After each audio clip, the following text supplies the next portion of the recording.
ሰላም ጤና ይስጥልኝ ተከብራችሁ ተመልካችና አድማጮች የቻናል ቤተሰብ ተከታታዮች ሀገራችን ኢትዮጵያ አትደፈርም አታስደፍርም ጦርነትም አትፈልግም ነገር ግን ለሚቃጣባት ራሷን ለመከላከልና ለመመከት በሶስት አይነት ትጥቋን ጠበቅ አድርጋ ትገኛለች። በዚህም በተለይ ሆምቾ ተብሎ የሚታወቀው የጥይት ፋብሪካ ማስመረቁ ይፋ ይታወሳል። ይህ ማለት ደግሞ ለሎጂስቲክ አገልግሎት የሚውለው የግብዓት እጥረት እንዳይኖር 100% የቀረፈ መሆኑ ይታወሳል።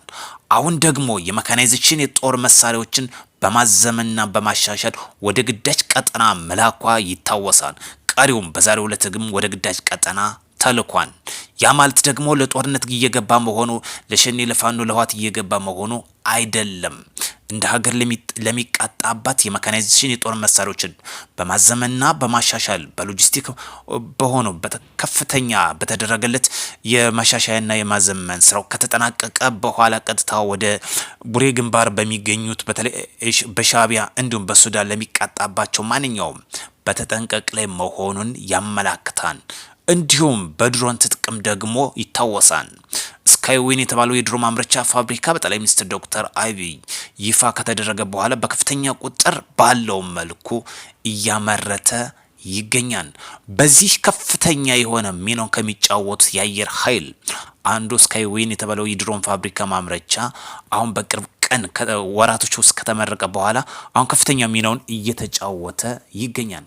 ከመግዛት ወደ ማምረት የተሸጋገረንበትን የድሮን ማምረቻ ፋብሪካ ስካይዊን እንዲሁም ደግሞ በተለይ ደግሞ ኤሮባይ የሚባለው የድሮን በተመሳሳይ መልኩ ከፍተኛ የሆነ የድሮን ምርቶችን እያመረተ ይገኛል።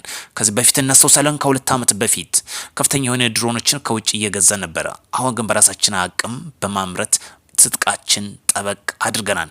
ሌላኛው ጉዳይ የሜካናይዜሽን የጦር መሳሪያዎችን በማዘመን በተለይ የሪቨርስ ኢንጂነሪንግ የጦር መሳሪያዎችን በተለይ በከፍተኛ ሁኔታ በማሻሻል በማዘመን እየሰራ ይገኛል። በሀገር በቀል በሀገር ልጆች እነዚህ ሶስት ነገሮች ወሳኝ ለሀገራችን ከፍተኛ ሚናውን ይጫወታሉ።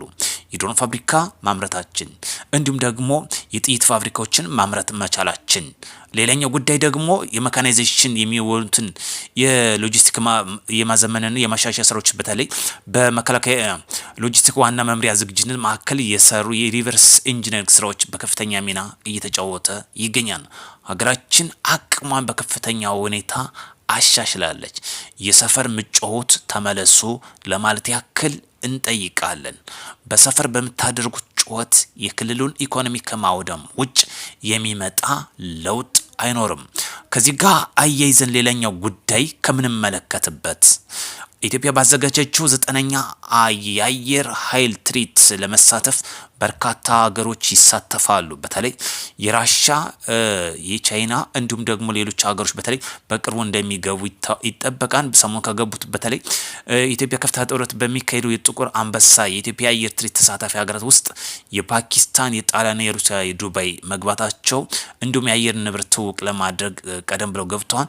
ቀሪዎች ደግሞ የሩሲያ አሁን በቅርብ ይገባሉ፣ ቻይናም ይገባሉ።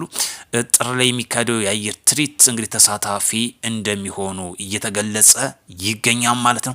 እነዚህ ዲፕሎማሲ ውጤቶች መሆኑ አንዱ አመላካች ጉዳይ ነው።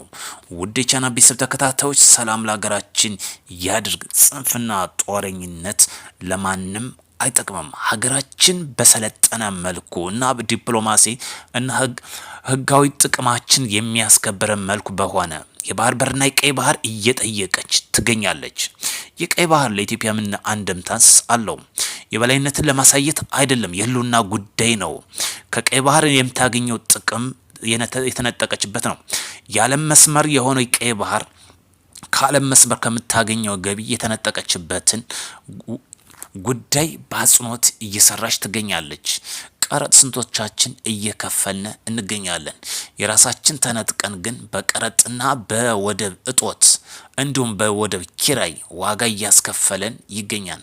ስለዚህ ጠላቶች ያስባሉ ለመድፈር የማይሞክሩት ለምሳሌ የህወሓትና የኤርትራ ጠምዶ ግን ያስባሉ ያልደፈሩበት ምክንያት ሶስት ነገር በደንብ ጠበቅ አርጋ ሀገራችን ስለታጠቀች ነው።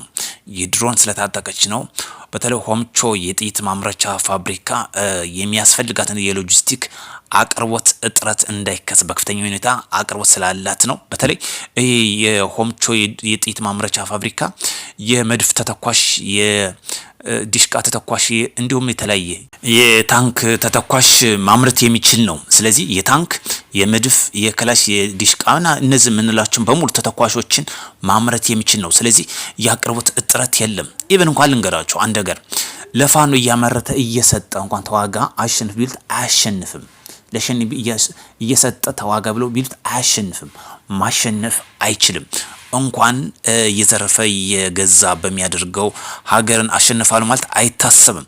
ስለዚህ በሰከነ መልኩ ወደ ሰላም ተሰባስበን ሀገራችን ብናለማ እጅግ አትራፊ እንሆናለን። ስለዚህ በሶስት አይነት መልኩ ሀገራችን ምርቷን እያሳደገች ነው።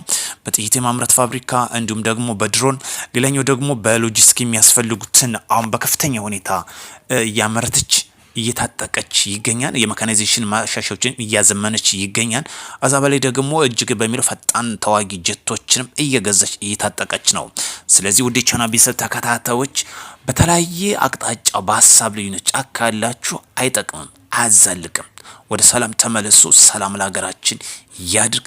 ጽንፍና ጽንፈኝነት ይውደም። ስለዚህ ኢትዮጵያ ሁለት ነገር አልማ ተነስታለች። የባህር በር ጉዳይና የቀይ ባህር ጉዳይ። የአባይ ጉዳይ ተጠናቋል። ሌላ ፕሮጀክት ደግሞ በእቅድና በውጥን ላይ ይገኛል። ስለዚህ ተመለሱ፣ እጅ ለእጅ ተያይዘን እናልማ። ራያችን ልማት ብቻ ይሁን። ጦርነትና በጦርነት ያደገ ሀገር እስካሁን አላየንም።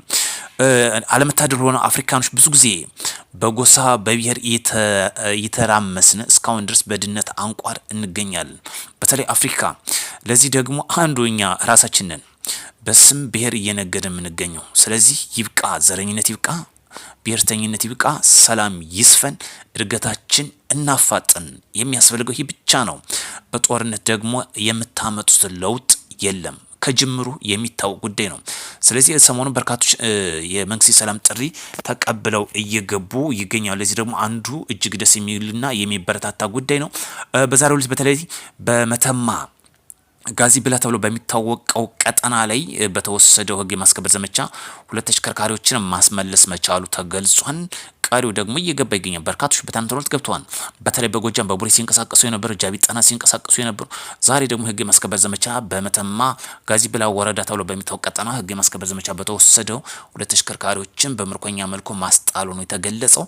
ስለዚህ ለልማት ሁላችን እጅ ለእጅ ተያይዘን እንነሳ። ጦርነት አይጠቅምም፣ አያስፈልግም። ድምጹንም መስማትም አያስፈልግም። ስለዚህ ቀሪ ወንድሞች እንድትመለሱ መልእክታችን ማስተላለፍ እንፈልጋለን። እስከዛው መልካም ቀን እንዲሆንላችሁ፣ መልካም 2026 እንዲሆን እመኛለሁ።